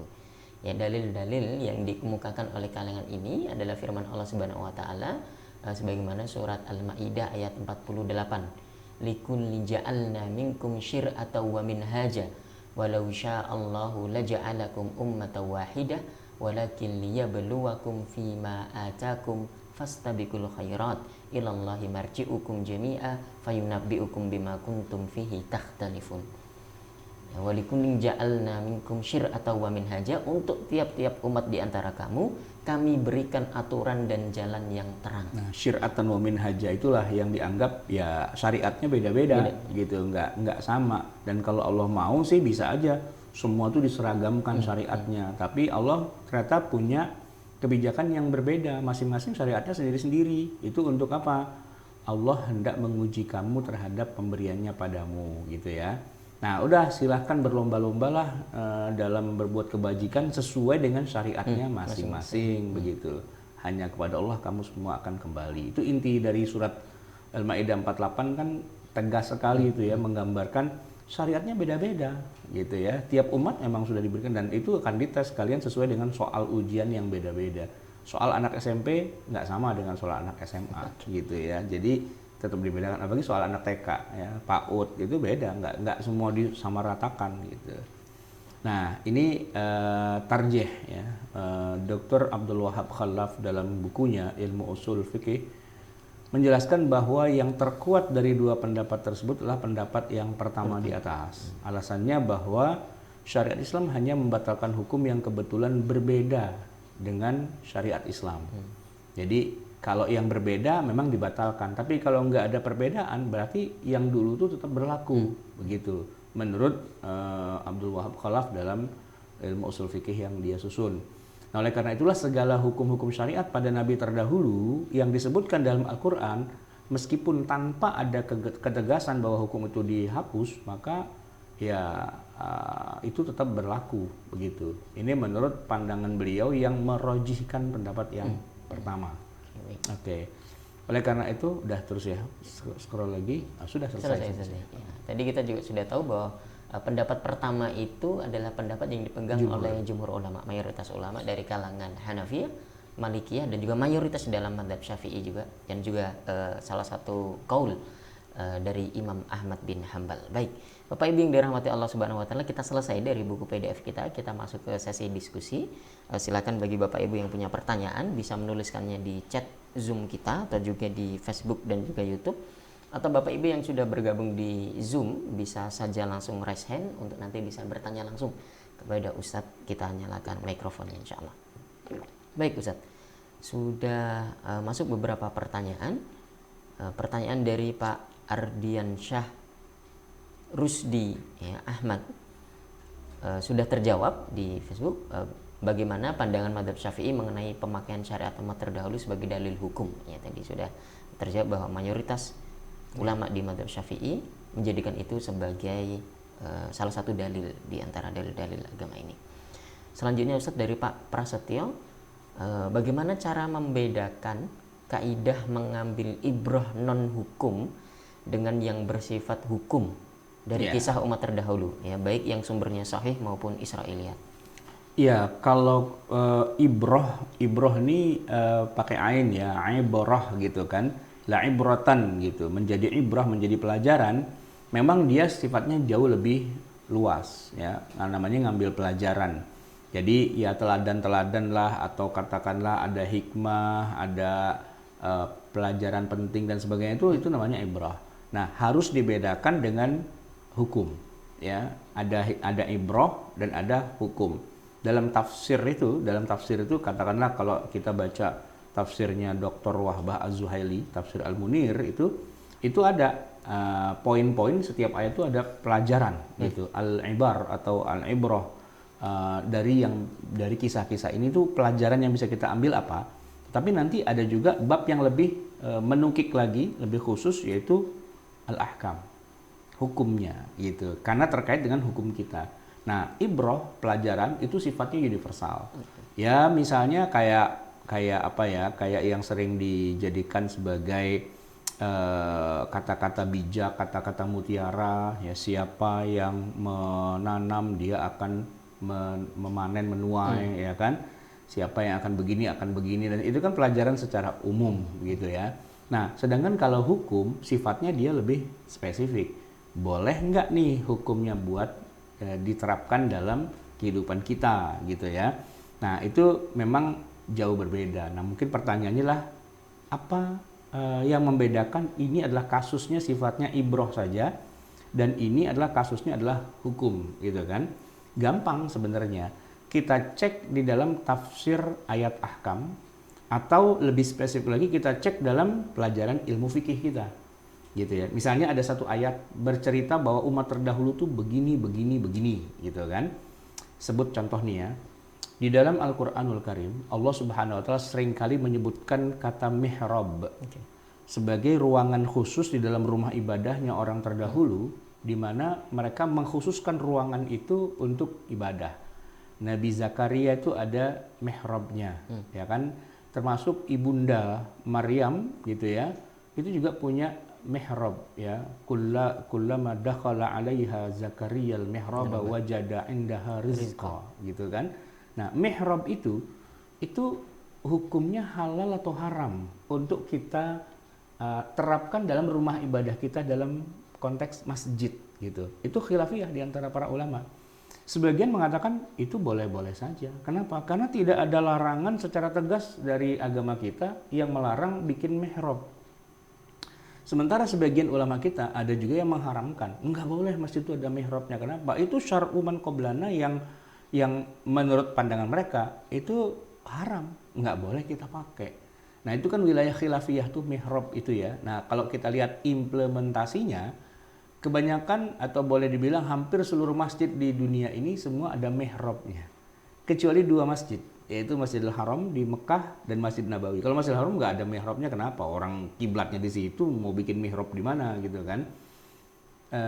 Kemudian yang kedua di Masjid Nabawi. Masjid Nabawi itu tidak ada mihrab. Jadi tembok paling depannya rata aja. Tidak ada istilahnya ruangan yang lebih cekung ke dalam, itu tuh nggak ada. Tapi selebihnya kalau saya perhatikan hampir semua masjid di dunia ini itu ada ruangan di tengah-tengah, itu pasti di depan itu agak menjorok masuk ke dalam. Yang orang menyebutnya sampai hari ini menyebutnya itu mihrab gitu. Sebagian ulama ada yang mengharamkan, walaupun mayoritas ulama kebanyakan tidak mengatakan itu haram. Nah, kenapa? Ya karena walaupun itu ada disebutkan dalam agama terdahulu, Nabi Zakaria, Maryam dan sebagainya di dalam mihrab, tapi kan juga tidak ada teks yang mengatakan ini tidak boleh. Ketika tidak ada teks mengatakan tidak boleh, pakai pendapat yang pertama, itu sah gitu hukumnya. Nah, contoh kayak gitu tuh ketemunya di mana? Bukan di dalam tafsir, nanti ketemunya adalah di dalam fikih. Kalau kita buka kitab fikih, kita searching pakai keyword mihrab, itu akan keluar kajiannya yang panjang lebar gitu ya, tentang khilafiyah para ulama gitu. Ya tetap itu khilafiyah, tapi nanti kita akan tahu hukumnya tuh kayak gimana. Jadi untuk mengetahui hukumnya, alatnya itu adalah ilmu fikih. Tapi kalau cuma sekedar mengetahui apa sih hikmah di balik semua peristiwa itu, cukup dengan tafsir saja pasti akan dibahas. Tapi kalau udah hukum, tidak semua tafsir membahas, kecuali tafsir yang spesifik, yaitu tafsir ayatul ahkam, atau yang lebih spesifik lagi yaitu kitab-kitab fikih, karena dia akan membahas hukumnya secara lebih spesifik gitu kira-kira. Baik, Ustaz. Ini menyambung pertanyaan Pak Prasetyo dengan Pak Ade Firmansyah di Facebook. Kalau terkait kedudukan hukum yang tersebut atau terkandung dalam kisah-kisah Israiliyat. Kisah Israiliyat, ya maksudnya gimana? Caranya? Ya balik lagi ke kitab fikih lagi. Jadi gini kan, kisah Israiliyat itu misalnya begini, di dalam Al-Quran tidak disebutkan secara rinci ya kisah itu, ada disebutkan secara global saja. Contoh Nabi Musa alaihissalam itu kan menikah dengan istrinya, ya. Kalau di Quran sih nggak disebutin siapa nama istrinya itu. Tapi di dalam hadis yang atau tafsir yang sifatnya Israiliyat itu disebutkan namanya. Namanya Sofuro. Atau kalau pakai bahasa Inggris ya Zapora. Ya, Zapora. Begitu juga dengan istrinya Nabi Sulaiman alaihissalam. Beliau disebutkan di situ menikah dengan Ratu Saba, ya, cuman Ratu Saba. Siapa namanya? Balqis. Nah, Balqis itu nggak termuat di dalam ayat Quran. Nah, biasanya Israiliyat itu dia punya pokok dasar tuh di Quran, di hadis ada, ya, di Quran lah paling tidak ada dulu. Nanti begitu lebih detailnya, nah kan nggak ada di Quran, adanya di hadis. Nah, atau di dalam tafsir. Nah, di dalam tafsirnya itulah ada yang namanya Israiliyat. Nah, ngomongin bab tafsir Israiliyat atau hadis Israiliyat. Hadis itu Israiliyat banyak. Kenapa? Karena sumbernya dari para sahabat yang dulunya mereka itu orang Nasrani atau orang Yahudi. Dulunya dia pendeta. Misalnya kayak Ka'ab al-Ahbar, atau misalnya kayak siapa lagi? Salman Al-Farisi itu dulu pernah juga agamanya sebelumnya itu bukan Islam tapi agama Nasrani, dan banyak para sahabat yang dulunya beragama Nasrani itu beragama Yahudi lalu masuk Islam. Nah, ketika ada di Quran kisah tertentu tentang umat terdahulu, ya ini mereka yang mu'alaf ini, para sahabat yang mu'alaf, tentu lebih ngerti kisah itu. Dan di dalam kitab suci mereka itu dituliskan, misalnya siapa saja nama para ashabul kahfi. Di Quran nggak disebutin. Quran malah bercerita tentang ntar orang pada beda-beda nih. Ini berapa orang? 6 orang, 7 orang, 8 orang gitu kan. Nah, ternyata di dalam umat terdahulu itu ada nama-namanya detail dengan berbagai macam versinya gitu. Nah, itu kan istilah Israiliyat. Nah, apa hukumnya kita memandang kisah Israiliyat? Di situ nanti ada bab khusus. Kita dalam ilmu Al-Quran dan Tafsir sudah membahas itu. Ini tinggal nonton video kita saja sih. Tapi bocorannya atau kesimpulannya adalah tidak bisa dibenarkan seluruhnya, tapi juga tidak bisa dikatakan salah sepenuhnya. Ya berarti itu dikembalikan kepada studi literatur, studi sejarah, apakah itu bisa dipertanggungjawabkan secara ilmiah kayak gitu atau tidak gitu. Jadi Quran sendiri atau dari syariat Islam itu tidak menetapkan Israiliyat itu pasti salah, enggak juga. Israiliyat itu pasti benar, enggak juga. Ya coba dicek aja secara secara jalur ilmu pengetahuan. Kan ilmu sejarah tuh bahkan bisa memperkirakan ini fosil dinosaurus ini hidup tahun berapa. Bahkan cuma dengan fosilnya doang lebih bisa direkayasa. Ini berarti dia adalah pemakan daging gitu, pemakan hewan, ini pemakan tumbuhan dan sebagainya. Bisa direka ulang begitu kan. Cuma dengan melihat fosilnya saja. Karena tulang-tulang itu akan berbicara gitu istilahnya. Nah, begitu juga dengan kisah Israiliyat, bisa dilakukan studi secara lebih mendasar gitu ya, yang mana Quran atau hadis tidak secara spesifik mengatakan hal itu. Nah, pertanyaan kan lebih spesifik, kisah Israiliyat tuh bisa nggak dijadikan sebagai dasar hukum dalam syariat Islam gitu, yang sumbernya dari kisah yang sifatnya Israiliyat? Ya jawabannya, ini kan studi literatur, ya tergantung apakah studi literaturnya itu positif menyatakan itu pasti begitu atau tidak. Nah, studi literaturnya itu yang penting, studi sejarahnya itu. Kalau di Quran atau di hadis memang nggak disebutkan. Tapi tentu saja apapun hasilnya itu pasti khilafiyah. Ketika tidak ada nas yang secara tegas menyebutkan ini begini atau begitu, kan jadi kan sifatnya ijtihadi. Oke. Baik. Masih ada satu penanya lagi. Ada Pak Ahmad MZ. Saya persilakan Pak Ahmad MZ.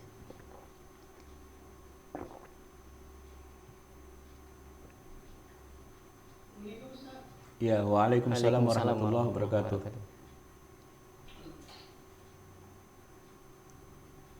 Dari tadi kayaknya suaranya agak lebih ya.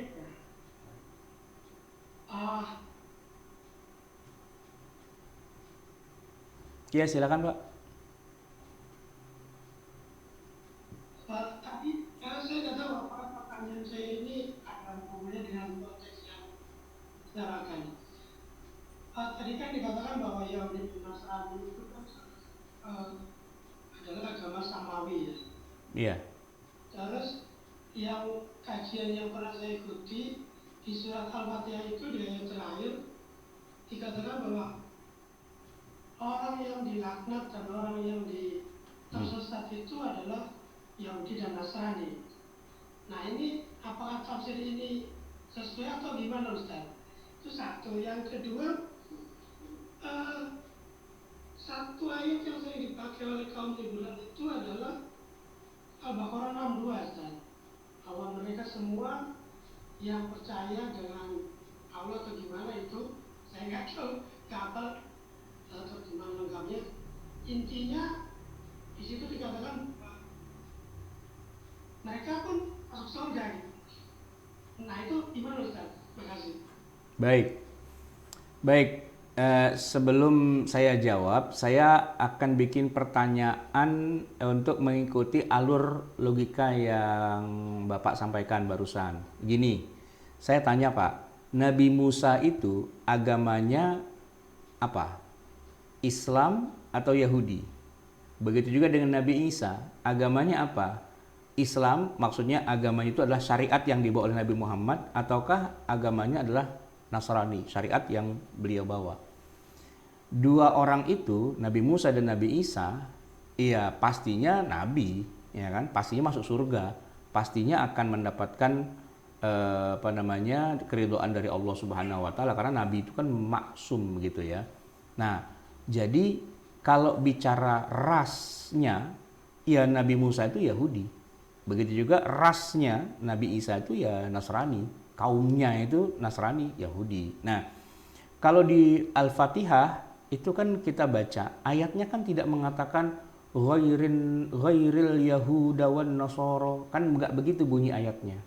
Ayatnya mengatakan ghairil maghdubi alaihim, lalu ditafsirkan menjadi mereka lah orang Yahudi, waladhdallin, dan orang yang sesat ditafsirkan itulah orang Nasrani. Jangan sampai tafsirnya itu mengganti lafaz ayatnya. Kita nggak boleh ya mengubah surat Al-Fatihah, ihdinas siratal mustaqim siratal ladzinal muslimin ghairil yahudi wan nasara. Nggak boleh, itu haram, itu memalsu Al-Quran. Bunyi ayatnya tidak siratal muslimina ghairil yahuda wan nasara, bukan begitu bunyi ayatnya. Tapi bunyi ayatnya siratal ladzina an'amta alaihim, itu bunyi ayatnya begitu. Ghairil maghdubi alaihim waladdallin. Allah tidak bicara di situ tentang Muslim, Yahudi, Nasrani. Teksnya tidak bicara begitu. Bahwa tafsirnya mengatakan begitu, oke, nggak ada masalah. Tapi jangan dirubah ayatnya menjadi siratal muslimina ghairil yahuda wan nasara. Kenapa saya bilang nggak boleh dirubah? Karena teks aslinya tidak menyebutkan nama agamanya, tapi menyebutkan orangnya. Nah, ini poin yang mau saya sampaikan. Siratal ladzina, jalannya orang-orang yang disebut itu orangnya, bukan agamanya.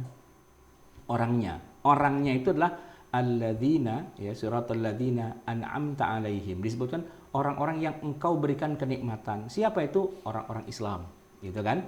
Ghairil maghdubi, bukan orang-orang yang engkau murkai. Siapa? Orang Yahudi. Bukan agama Yahudi, tapi orang Yahudi. Nah, gitu kan? Waladhdallin, dan bukan orang yang engkau sesatkan. Siapa? Ya, orangnya itu Nasrani, gitu ya. Nah, kenapa orang Yahudi dan orang Nasrani itu disesatkan atau dimurkai? Ya, karena perilaku mereka. Tapi yang melakukannya tidak semuanya. Nabi Musa itu Yahudi, pengikutnya Yahudi. Saya tanya, masuk surga nggak?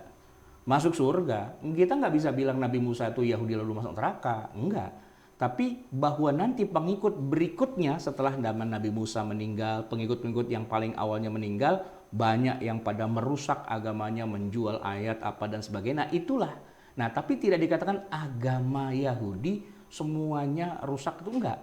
Ya mungkin mereka orangnya kemudian merusak sehingga citra agama Yahudi itu adalah menjadi rusak, gitu kan. Nah, Nabi Isanya dengan Hawariyin itu orang-orang Islam semua, dalam arti mereka masuk surga, gitu kan. Dan kalau disebut nama Nabi Isa, kita menyebutkan alaihis salam, gitu. Begitu juga para Hawariyin, gitu kan. Nah, saya tanya, mereka tuh rasnya apa? Ya Nasrani, gitu. Lah kok kita mengatakan mereka kok dikatakan waladhdallin, sesat, generasi berikutnya banyak yang sesat. Jadi orangnya bukan agama secara gelondongannya. Nah, oleh karena itu saya ingin mengatakan bahwa orang Yahudi, iya gitu ya. Ada yang sebagiannya tetap Muslim, masuk Islam, masuk surga dan sebagainya, termasuk para nabi dan para pengikut yang awal-awal. Tapi banyak juga yang kemudian pada dimurkai oleh Allah. Nah, yang dimurkai itulah yang disebut dalam Al-Fatihah di ayat terakhir, ghairil maghdubi. Nggak disebut ghairil Yahudi, tapi ghairil maghdubi, Yahudi tapi yang dilaknat, begitu. Nasrani begitu juga, di dalam Al-Fatihah itu nggak disebut ghairun Nasrani, bukan gitu, waladdallin tapi disebutnya orang yang sesat. Jadi Nasrani tapi yang sesat. Yang sesat itu apa? Iya, tentu yang menyembah Nabi Isa, begitu, yang mengatakan Tuhan ada 3, yang merubah Injil dan sebagainya. Kalau Nabi Isa dan pengikut awalnya kan Nasrani juga mereka disebutnya. Masa kita bilang itu agamanya Nabi Muhammad? Kan enggak, ya Nasrani karena ras gitu kan. Nah, tinggal permasalahannya begini. Kan zaman sekarang sudah selesai nih. Para nabi dan rasul eranya sudah selesai. Sekarang sudah era Nabi Muhammad SAW. Bahkan kalaupun hari ini Nabi Isa turun, beliau tidak menjalankan syariat yang beliau bawa pada waktu itu. Karena zamannya sudah zaman Nabi Muhammad. Masuk periode Nabi Muhammad, semua syariat itu sudah berganti dengan syariat yang dibawa oleh Nabi Muhammad Sallallahu Alaihi Wasallam. Ibarat kata, kalaupun Nabi Isa turun hari ini, maka dia sholatnya menghadap ke Ka'bah, bukan ke Baitul Maqdis. Kalaupun dia baca kitab suci, maka dia tidak baca Injil yang dia turunkan kepada dia itu enggak. Tapi dia akan baca Quran 30 juz dalam bahasa Arab. Kalaupun dia ibadah, sholat, maka sholatnya tidak sholat yang pernah diajarkan kepada murid-muridnya saat itu. Tapi sholatnya kayak kita, zuhur, asar, maghrib, isya, subuh, persis sebagaimana diturunkan kepada Nabi Muhammad SAW. Gitu ya. Jadi kita harus jelaskan duduk perkaranya. Tidak secara general kita bilang semua Yahudi sesat atau masuk neraka, enggak. Karena Nabi Musa Yahudi juga dan pengikutnya juga Yahudi juga. Harun semua itu Yahudi. Para nabi dan rasul itu Yahudi secara rasnya, dan untuk masanya itu emang itu tak waktunya mereka. Tapi kalau dilihat dengan masa kita, ya nggak bisa karena sudah bukan masa yang untuk masih berlaku karena sudah mansuh gitu ya syariat yang diturunkan pada mereka. Oke. Baik, terkait pertanyaan yang kedua Ustadz, ini satu ayat yang menurut Pak Ahmad MZ sering dibawakan oleh orang liberal untuk mengamini pluralitas dalam beragama, begitu. Ayatnya adalah surat Al-Baqarah dalam ayat 62. Innalladzina amanu walladzina hadu wan nasara was-sabiina man amana billahi wal yaumil akhir wa amila salihan falahum ajruhum inda rabbihim wala khaufun alaihim wala hum yahzanun. Gitu. Ya gampangnya begini, orang-orang Yahudi, Nasrani, Sabi'in itu kan ya mereka mendapatkan pahala. Ya pada waktunya iya, tapi kalau udah zaman Nabi Muhammad kan sudah expired gitu kan. Itu sederhana begitu aja sih menjawabnya orang-orang liberal itu. Ayatnya itu memang tidak secara spesifik menyebutkan kata orang Yahudi, orang Nasrani di zamannya gitu kan, di zamannya. Ya kalau di zamannya mereka agama Islam lah, ya kan mereka masuk surga, mereka dapat pahala dan sebagainya. Nah, kalau konteksnya dengan di masa Nabi, tentu syariat yang mereka lakukan itu sudah nggak berlaku lagi, sudah ada syariat yang turun Nabi Muhammad. Nah, dikatakan mereka beriman dan beramal soleh, salah satu bentuk implementasi amal soleh itu adalah menjalankan perintah Nabi yang terakhir, yaitu Nabi Muhammad. Des otomatis harus mengakui kenabiannya. Dan berapa banyak orang Yahudi dan Nasrani, dia Yahudi, dia Nasrani, tapi mengakui kenabian Muhammad. So what gitu loh. Ya kita sih nyebutnya Muslim, tapi mereka tetap disebut sebagai Yahudi, sebagai Nasrani, karena itu rasnya gitu loh. Kan nggak bisa dirubah, ras orang itu nggak bisa dioperasi plastik berubah jadi Arab kan nggak bisa. Ya dia Yahudi, fisiknya tetap Yahudi gitu loh, fisiknya tetap Nasrani gitu kan. Tapi dia mengakui kenabian Muhammad dan mengakui syariat yang turun pada Nabi Muhammad, ya udah dia masuk Islam. Bahasa kitanya dia masuk Islam gitu kan. Tapi bahasa di zaman nabinya, ya dia tetap disebut sebagai Yahudi gitu. Cuman Yahudi yang mengakui syariat Islam. Ya kalau Yahudi kok mengakui syariat Islam, ya Islam lah dia sebenarnya. Kan begitu ya. Nah, permasalahannya adalah kalau itu kan konteks di masa Nabi. Nah, di masa sekarang nggak bisa kita mengatakan teman-teman kita yang Yahudi sekarang ini itu masuk surga, itu nggak boleh, nggak benar cara berpikir kayak gitu. Atau itu adalah agama yang istilahnya diridhoi oleh Allah juga, ya, sehingga kita pun pindah ke situ aja, itu enggak gitu, enggak boleh gitu kan. Nah, pemahaman yang dibilang liberal itu kan ketika sudah sampai ke sana. Kan Yahudi agama Allah juga, Nasrani agama kita, berarti pindah dong ke sono? Enggak juga, ya. Teman saya Ulil Absor Abdallah itu dulu waktu debat-debat zaman dulu gitu kan, saya bilang, ente kenapa nggak pindah ke Yahudi aja? Oh, nggak begitu maksud kita. Maksud kita adalah bahwa mereka itu juga dapat ya agama dari Allah juga kan, harus kita hormati juga. Kamera saya kok hilang, mati ya?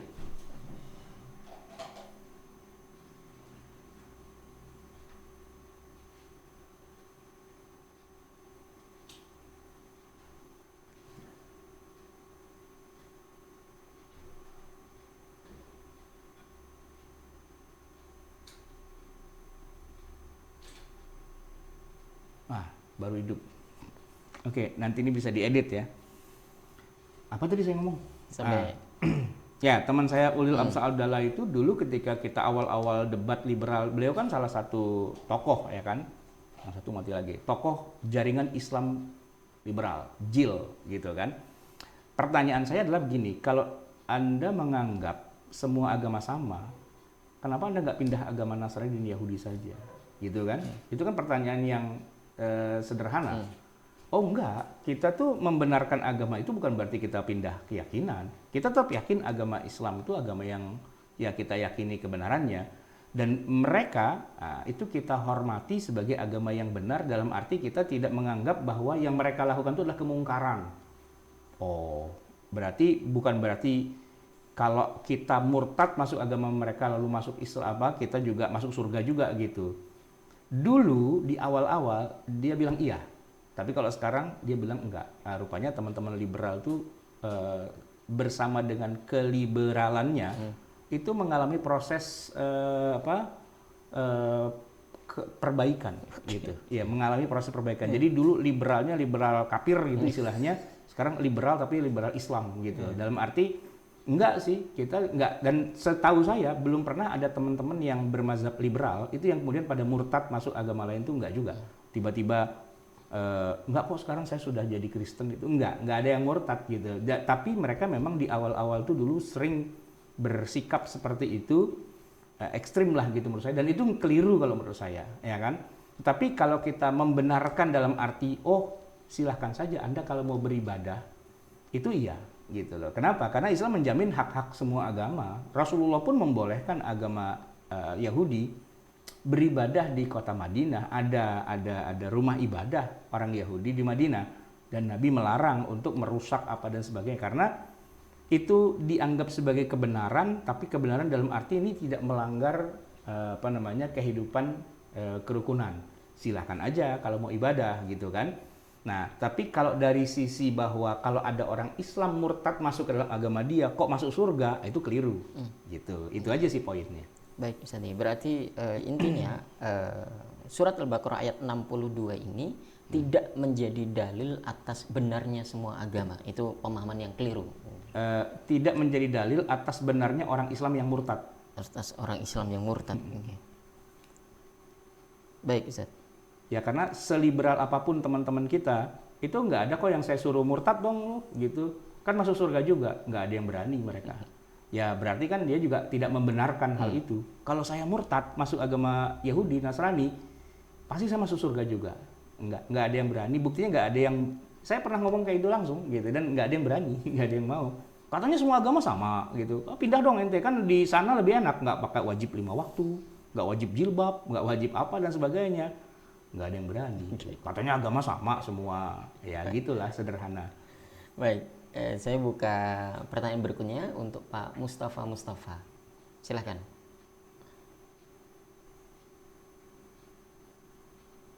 Oke, Assalamualaikum warahmatullahi wabarakatuh. Waalaikumsalam warahmatullahi wabarakatuh. Syukur kasiran Ustaz Al-Sarwat dan juga moderator memberikan kesempatan kepada saya. Saya dari Kalimantan Timur, Samarinda. Wih, lumayan jauh. Ya, silakan Pak. Kalau di Zoom terasa dekat ini. Iya. Pertanyaan saya begini, sebagaimana yang dijanjikan saya, mungkin ada kaitan juga dengan yang dibahas tadi. Cuma ingin ada penekanan ya. Tadi Ustaz Sarwat membedakan bahwa Yahudi sebagai ras, Yahudi Nasrani tidak bisa lepas dari rasnya, seperti itu.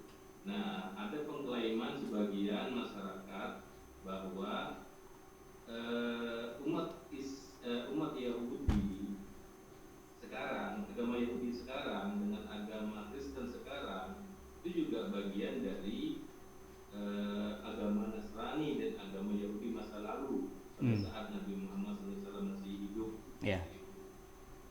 Nah, pertanyaan sekarang seperti ini, kalau demikian yang dilarang itu kan menikahi orang musyrik, seperti itu.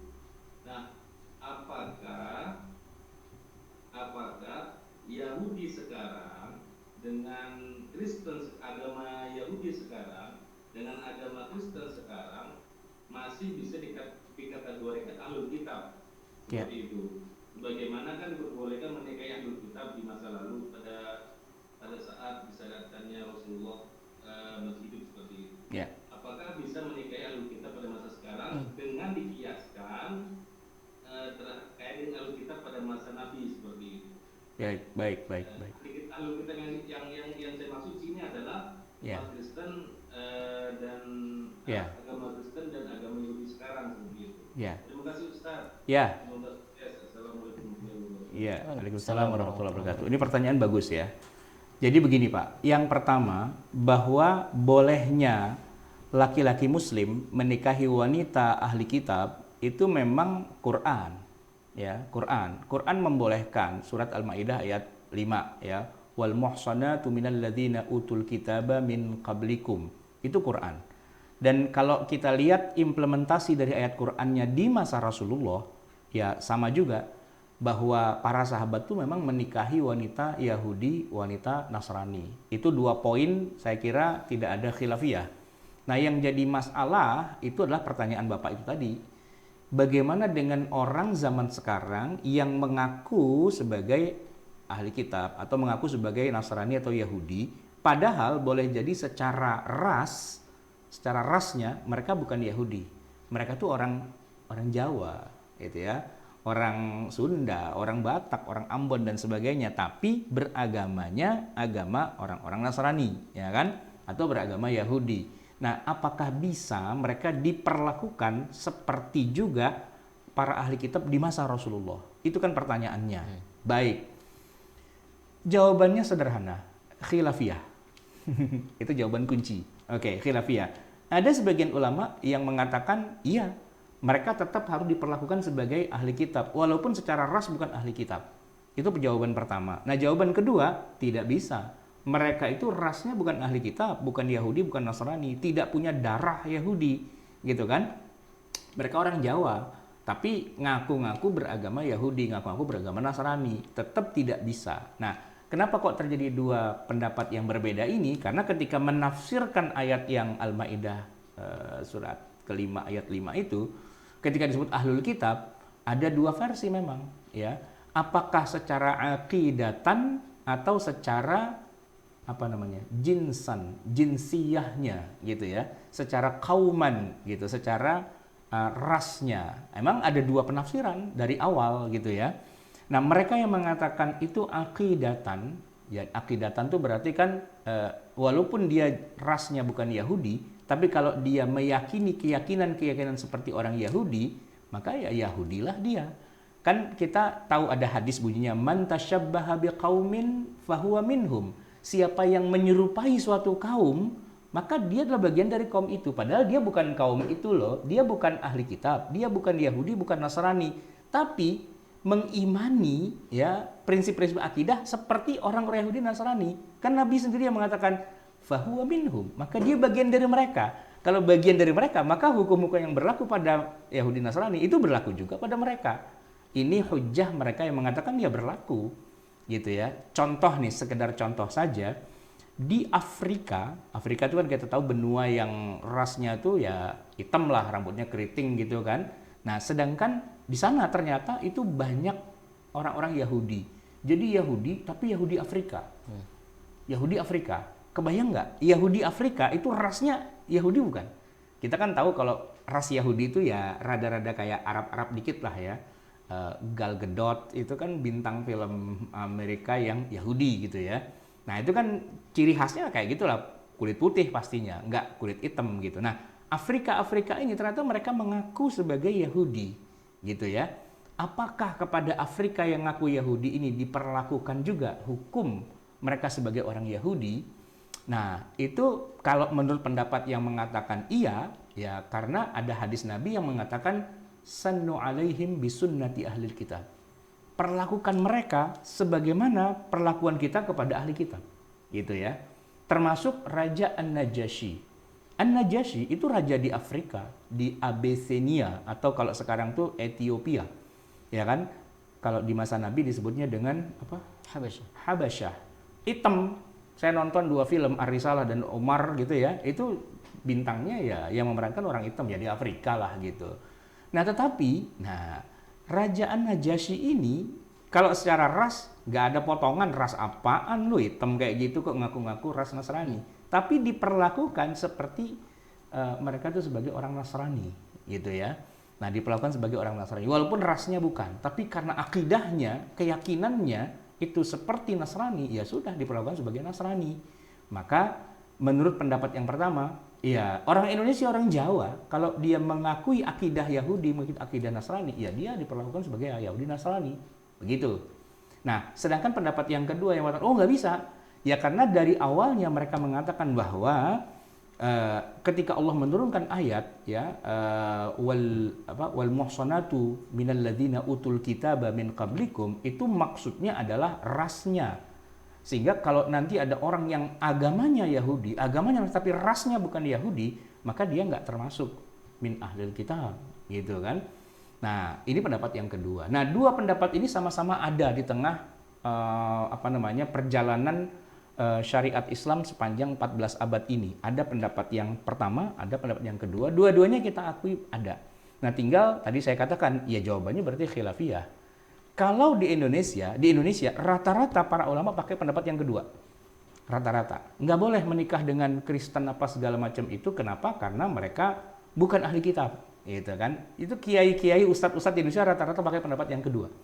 Tapi kalau kayak di Eropa gitu ya, para ulama di sana banyak yang menggunakan pendapat yang pertama. Dan kalau kita lihat memang ada masalahnya di situ. Kenapa kiai orang ulama Indonesia itu pakai pendapat yang kedua? Karena pernikahan beda agama, Islam dengan Nasrani begitu ya, itu secara statistik menurut mereka ini merugikan umat Islam.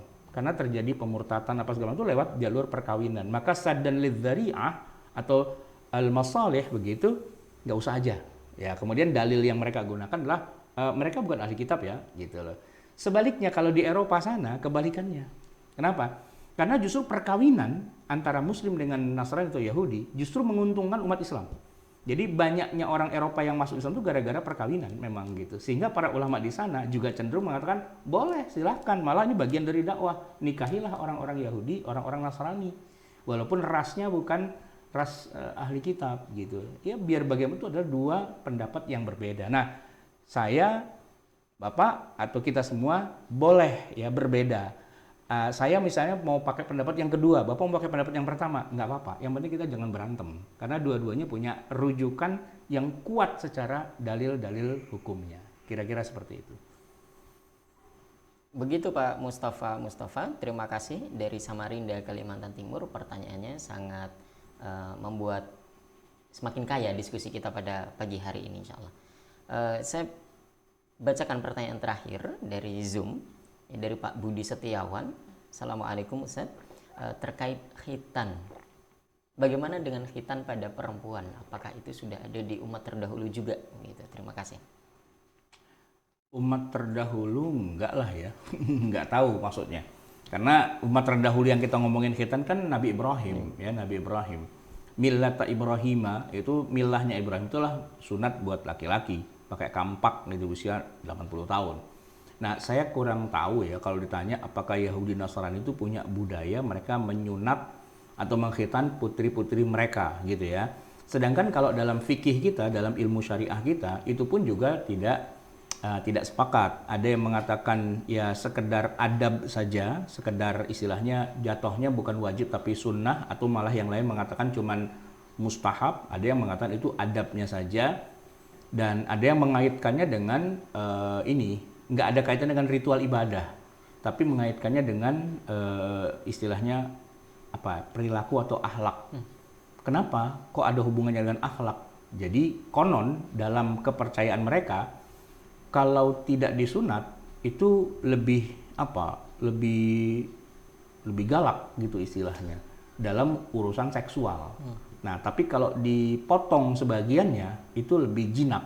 Nah, begitu kira-kira.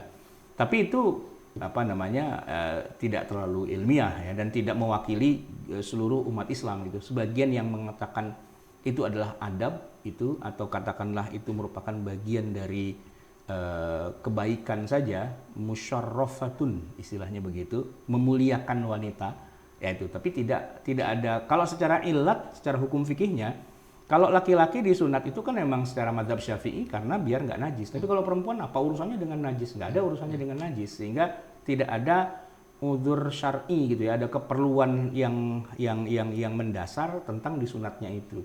Nah, sebagian ulama malah mengembalikannya pada urf, budaya. Kalau budaya masyarakat situ perempuan disunat, ya silahkan. Tapi kalau budayanya tidak disunat, ya silahkan. Kembali pada budaya. Berarti bukan bagian dari ritual syariah, begitu. Khilafiyah juga sih ujung-ujungnya. Baik. Terima kasih Pak Budi Setiawan. Itu menjadi pertanyaan yang paling akhir dan pamungkas di kajian kita pada pagi hari ini. Terima kasih Bapak Ibu yang sudah menyaksikan tayangan SFL pada pagi hari ini dengan tasyri' umat terdahulu. Insyaallah mudah-mudahan ini menjadi ilmu yang bermanfaat bagi kita. Terima kasih Bapak Ibu yang sudah bergabung di Zoom, YouTube dan juga Facebook, dan juga pertanyaan-pertanyaan yang diajukan untuk lebih memperkaya kajian kita pada pagi hari ini.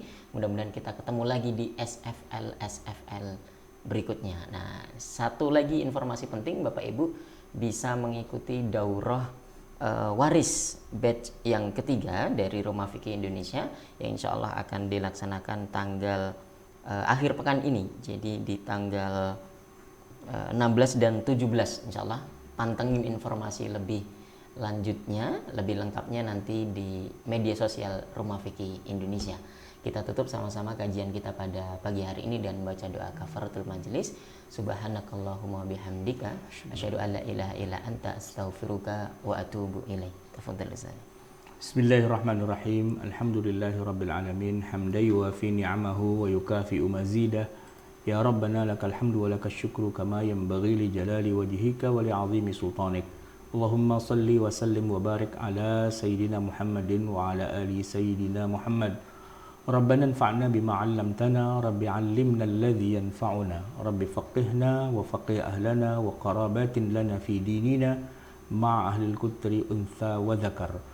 Rabbi wafiqna wa wafiqhum lima tartadi qawlan wa fi'lan karama warzukil kulla halalan daima wa akhilla atqiya ulama nahdha bil khair wa nukfa kulla syar.